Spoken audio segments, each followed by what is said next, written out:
Over the past few weeks, our next guest has knocked even Gordon Brown, David Cameron and Nick Clegg off the front pages of the papers because she's brought out an autobiography and she's confessed to taking cocaine whilst filming on the set of Corrie, fighting an alcohol addiction, battling depression, that it says in all the newspaper stories, Denise Welch, left you on the verge of suicide and you tried to take your own life, but... Yes, not quite. I mean, I think there in the introduction it said several suicide attempts. I thought about it several times, but didn't quite sort of get that far, thankfully. But yes, it's proved to be quite controversial. But you see, why did you lay yourself so bare? You could have done, I mean, you know, you're a top actress, you're a top TV presenter. You could have done quite a rose-tinted autobiography. Why did you have to go into such because, Eamon, I think that you and Ruth know that I'm nothing if not open, especially on programmes like Loose Women, which has given me the sort of profile that people can speculate on your life. I mean, obviously all of us, all of the girls, are quite pleased that we still are on the covers of magazines. In fact, one of my favourite quotes was something like, are Denise Welch, Jane McDonald and Colleen Nolan becoming the Kate, Sienna and Jordan of the old birds? So you do have to embrace these magazine stories, and, you know, they say things like Denise has gone missing in Prague when you're doing the sausages for your kids' tea. But on a more serious level, when I was approached to do this, initially I was going to write a book about my battle, as you mentioned, with clinical depression, which started as postnatal depression when I had Matthew. And as I started to write, I realised that I couldn't really write about my illness, about my condition, without taking the reader down the dark paths which it took me to. I also want to point out that I'm not trying to excuse some bad decisions and some bad behaviour by saying, oh, please forgive me, it's because I was depressed. My depression did cause some of my behavioural issues, but certainly not all of them. They were just badly judged mistakes. So you take this right back to when you had your eldest son, who's now 21. 21, Matty, yeah. Did you realise you had postnatal depression? Because so many women we talk to, it either wasn't diagnosed or they didn't really realise, or people saying, oh, it's a bit of the baby blues. Well, do you know something? The reason why I called the book Pulling Myself Together was because of the two stock phrases when you're depressed, whether it starts postnatally or not. And in the early days, people would say, oh, come on, you've got a beautiful, healthy baby, you've got money in the bank, you've got a wonderful husband and a much-wanted, healthy child. Snap out of it and pull yourself together. As if you wouldn't want to, you know. And, of course, you're faced with the front of Parent and Baby magazine and the mum and babies are smiling, and it's so hard for the partner whose wife has had a baby and they're all out having a fabulous time and you're sort of rocking in a corner at home. With mine, it was quite obvious what it was because of the severity, and it came on over... I mean, I had a wonderful pregnancy. I was a typical blooming woman in pregnancy. My hair was glossy. I didn't have any spots. I loved being pregnant. I didn't really want the baby to come out. I was having such a brilliant time. I loved it. And so, of course, I was the last person that people thought would suffer. And some psychologists that I subsequently met, because I went public about it and did shows like The Time, The Place, and it was so important to me that if it could happen to me, it could happen to anybody. And there were many people who said, oh, we would have been able to tell in pregnancy. You couldn't have told with me. I'm not saying you can't in every case, but you couldn't have with me. Tell you what else I can't tell. Normally when people talk about clinical depression, you associate them as being introvert, as hiding away from the world. Now, you may well have done that, but a lot of what you term bad behaviour has been quite public as well, quite extrovert in a way. Does that tell me that depression isn't standard for everyone? It takes well, no, I mean, well, certainly with postnatal, they prefer to call it postnatal illness now because it does manifest in different ways. But with me, although I have suffered panic and anxiety at times, my illness has mostly been severe clinical depression, which is really, really hard to explain.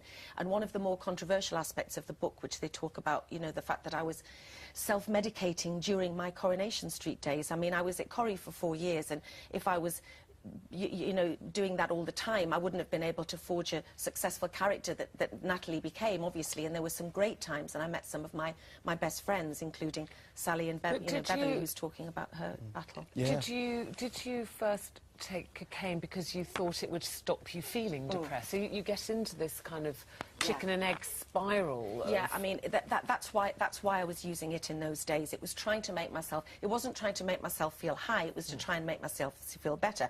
I'm not saying also that I didn't use it recreationally as well at other times, but the time I talk about the bad times, I was just trying to feel normal and trying to hold down a job, a show that was being watched by 20-odd million people. with a, with a sort of successful character, lots of great storylines, and going through one of the worst pits of my life, because at that time, nothing was working for me. Talking therapy didn't work for me. The antidepressants I was on, and I'm a huge advocate of antidepressants. People should take them and must take them because they really do help to make you better. Do you still take them? Yes, I do, and I always will take them. But what's happened to me now is that 3 years ago, on the set of Waterloo Road, I was kind of losing my battle with the illness. It had come back. I had a breakdown when I was doing a pantomime 5 years ago. And I was tired of fighting it. And the periods of intensity, the intensity was greater and the periods of wellness were getting less and less. And I really was struggling. And I was, just by luck, was introduced to this chap called Professor John Studd in London, who treats reproductive depression. So that's either if it's premenstrual syndrome or postnatal depression, which then becomes a lifelong battle with it. And I've, for 21 years, been saying the origin of my illness was hormonal. I know it was. And the triggers then become psychological. And he found that I was almost deficient in estrogen and actually progesterone intolerant, and I had a Mirena coil which has the localized progesterone that was whipped out, and I say he saved my life, and I don't mean to be dramatic about it, and it still chokes me up, and I've had a tear on loose women when I've talked about it, because 90% of the time I'm now well. It does come back and bites me on the bum occasionally and says, you're not through this, so I still live with a mental illness, but most of the time I'm well. Not only mental illness, so many illnesses, so many conditions that people have are related to hormones that I think are not looked at enough, and the function of the pituitary gland, men and women. It's an incredible thing you say. But let me ask you this. There you are, you're prone to depression, you're living with depression, you're living with the pressure of being an actress and so many different things, and you're a mum, a wife, and you've children and all that sort of thing. And then you get headlines. You've got to live your life in the public eye as well. A lot of people look for excuses when they have alcoholism or when they have depression, whatever, to send them back into the spiral. I've been my own worst enemy at times, though. But how do you cope with that when you're at home and, you know, everything, I mean, you're cooking the breakfast or whatever you're doing? I don't do the cooking, Eamon. And the Sunday papers arrive, you know what I mean? And then, you know, how on earth do you hold it together? Well, I've got a very, very supportive family for a start. I mean, Matthew, for one, people have said, people have said to me, did your family know about the book? And my answer is, it's not just like I went, if you pop down to your local bookstore, you'll see a very revealing autobiography that I penned in the back room. Of course they knew about it. They all sanctioned it. They all read it. Matty hasn't read it yet. He'd rather read books by Stephen Fry. But Matty said, Mum, you know when they do the reviews on the back of your book? And I said, yeah. He said, can we just put Jesus Christ, Mother, Matthew Healy? And let me ask you, Tim, your husband, who we know, we were out with you socially just a fortnight ago. As a bloke, you know, when I'm reading through your book now, I honestly, just as a bloke, I have to be honest with you, I say, that man has a lot to put up with. I'm not saying he doesn't love you or whatever. I'm not saying that he shouldn't understand it, but it does seem to be a lot. Maybe you have a lot to put up with him, but as actually, a bloke, for any family, well, as a husband, I would affected. say, how does it, well, from what of how does he stick you, basically? Well, do you know, we should do a strand on this show with Spend a Week with Tim Healy. Perhaps you'd like to be first up for that, Eamon Holmes, as you've brought it up. Listen, we kind of get each other, do you know what I mean? Yes. And as I say, there's nothing in this book that I would have, of course, had out there. And there's some things which have been hard for him to read. But he said, that's fine, go for it. And you know, and we support each other and we stick by each other. And we've been through a lot. And that's amazing. We've been together for 21 years. And people can comment on people's marriages when they've been together for 4.5 minutes. And I go, come back when you've been married 21 years and let me see. But, you know...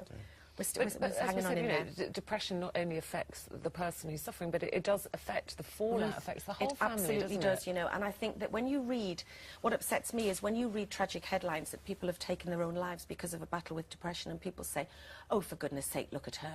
She had a successful business, she had wonderful children.